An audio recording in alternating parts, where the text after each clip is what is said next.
Hello friends, welcome to my channel. இன்னைக்கு இந்த video நம்ம என்ன பார்க்க போறோம் அப்படின்னா ரொம்ப ஹெல்த்தியான பச்சை பயிறு தோசை. அதுக்கு காம்பினேஷனா 2 நிமிஷத்துல செய்யக்கூடிய இன்ஸ்டன்ட் தக்காளி சட்னி ரெண்டும் தான் பார்க்க போறோம். வாங்க வீடியோல பார்க்கலாம். இப்போ முதல்ல தக்காளி சட்னி செஞ்சிடலாம். இந்த சட்னி செய்யறதுக்கு வெறும் தக்காளி மட்டும் இருந்தாலே போதும், வேற எந்த பொருளுமே தேவையில்லை. 2 நிமிஷத்துல சட்னி செஞ்சிடலாம். நான் இன்னைக்கு 5ல இருந்து 6 தக்காளி எடுத்து வச்சிருக்கேன். நல்ல பழுத்த ரெட் கலர் தக்காளியா பார்த்து எடுத்துக்கோங்க. இப்போ எல்லாத்தையும் கழுவிட்டு இது மாதிரி 2 கட் பண்ணி எடுத்துக்கோங்க. இப்போ எல்லாத்தையும் மிக்ஸி ஜார்ல ஆட் பண்ணிடலாம். இப்போ இது கூட காரத்துக்கு ஏற்ற மாதிரி ரெட் சில்லி பவுடர் ஆட் பண்ணிக்கோங்க. கூடவே தேவையான அளவுக்கு உப்பு. இப்போ மிக்ஸி ஜாரை மூடி நல்லா ஃபைன் பேஸ்டா இதை அரைச்சி எடுத்துக்கலாம். இந்த அளவுக்கு நல்லா நைஸா அரைச்சி எடுத்துக்கோங்க. அடுத்து நான் ஒரு பேன் வச்சிருக்கேன். 3ல இருந்து 4 ஸ்பூன் அளவுக்கு எண்ணெய் ஊத்துறேன். இந்த சட்னிக்கு நல்லெண்ணெய் ஊத்துனீங்க அப்படின்னா டேஸ்ட் ரொம்ப நல்லா இருக்கும். எண்ணெய் சூடானதுக்கு அப்புறமா 1/2 ஸ்பூன் கடுகு, 1/2 ஸ்பூன் உளுந்தம் பருப்பு, ரெண்டும் ஃப்ரை ஆனதுக்கு அப்புறமா கொஞ்சமா கறிவேப்பிலை. இப்போ இது கூட நம்ம அரைச்சு வச்சிருக்க தக்காளி பேஸ்டா ஆட் பண்ணிடலாம்.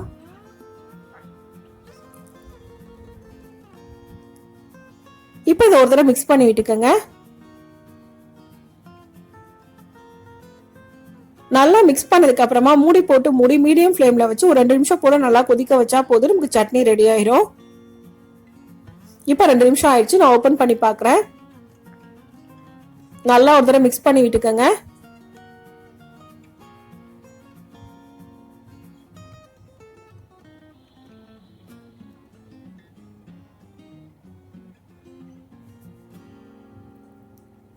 இப்போ நல்லா மிக்ஸ் பண்ணியாச்சு. இது கூட ஒரு 1/4 கப் அளவுக்கு தண்ணி ஊற்றி 1 நிமிஷம் போல கொதிக்க வச்சிங்க அப்படின்னா ஆயில் ஃபுல்லா உங்களுக்கு செப்பரேட்டா பிரிஞ்சு வரும். இப்போ தண்ணி ஊற்றி நல்லா மிக்ஸ் பண்ணிட்டு மூடி வச்சிடலாம். 1 நிமிஷம் போல சிம்ல வச்சு குக் பண்ணிக்கோங்க. இப்போ 1 நிமிஷம் ஆயிடுச்சு. நான் ஓபன் பண்ணி பாக்குறேன். சட்னி ஃபுல்லாவே நல்லா குக் ஆயிருச்சு. ஆயில் ஃபுல்லா செப்பரேட்டா பிரிஞ்சு வர ஆரம்பிச்சிருச்சு. இப்போ இது கூட கொஞ்சமா கறிவேப்பிலை போட்டு ஒரு தடவை மிக்ஸ் பண்ணிக்கோங்க.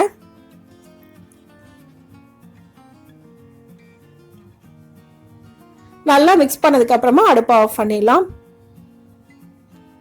இப்போ இதை வேற ஒரு பவுலுக்கு டிரான்ஸ்ஃபர் பண்றேன். ஃபைனலா இது கூட ஒரே ஒரு ஸ்பூன் நல்லெண்ணெய் ஊத்துறேன். இப்போ நமக்கு ரொம்ப ஈஸியான 2 மினிட்ஸ் தக்காளி சட்னி ரெடி ஆயிருச்சு.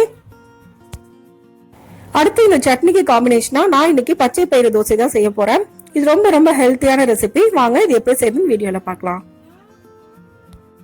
அதுக்கு நான் இன்னைக்கு 1 கப் அளவுக்கு பச்சை பயிறு, 1/2 கப் அளவுக்கு அரிசி எடுத்திருக்கேன். அது ரெண்டையும் நல்லா கழுவிட்டு 2 மணி நேரம் போல ஊற வச்சுக்கோங்க. இப்ப பச்சை பயிரை மிக்ஸி ஜார்ல நம்ம ஆட் பண்ணிக்கலாம். ஊற வச்ச தண்ணியோட சேர்த்து ஆட் பண்ணிக்கோங்க. இப்ப அடுத்த அரிசியை ஆட் பண்ணிக்கலாம். அரிசியில இருக்க தண்ணி எல்லாத்தையும் வடிச்சிட்டு ஆட் பண்ணிக்கோங்க.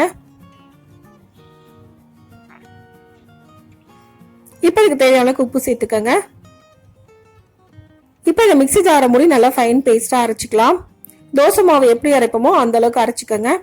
இப்ப நல்லா அரைச்சாச்சு.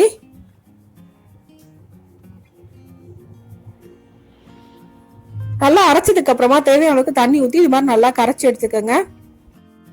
இப்ப நமக்கு மாவு ரெடி ஆயிடுச்சு. தோசை ஊத்திடலாம். நான் ஒரு தோசைக்கல்ல ஹீட் பண்ணிருக்கேன்.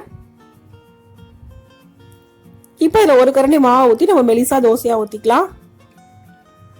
நான்ஸ்டிக் தவா அப்படின்றதுனால எண்ணெய் எதுவும் ஊத்தல. நீங்க தோசை கல்லா இருந்துச்சுன்னா எண்ணெய் ஊத்தி ஊத்திக்கங்க.